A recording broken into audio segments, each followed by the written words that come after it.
Workshop. Workshop, I've been to a lot of workshops in my life. Been to workshops about everything and all different kinds of subjects in business and even in athletics and all sorts of things. But we get confused a little bit about what a workshop actually is. And so what we're really talking about here isn't quite the same as we're used to in our normal life and going to workshops. And we really have to dig into this just for a couple minutes to understand what we mean by workshop in B'nai Baruch. So Asaf, if you wouldn't mind, a quick explanation for us. Exactly what are we doing here? Yeah, so I'll try to be very brief because I hope that the best explanation will be the actual workshop that we're gonna have as part of this session, really, which we already started between us here. So a workshop is really, first of all, as Mike mentioned, it's really probably the greatest tool that we have, the greatest device for feeling and achieving that concept of unity of our points in the hearts. And when we go into a workshop, this isn't about, just a living room discussion or some sort of a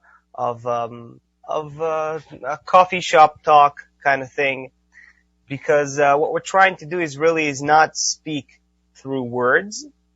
This is just, the external expression, being in the reality of this world. We use it. We use our mouths to speak and our webcams to see each other. But what we're really trying to do is we're trying to work together on a common pulse, on a common shared space of desire. And, we call those workshops circles. And it's as though I always love to think about it.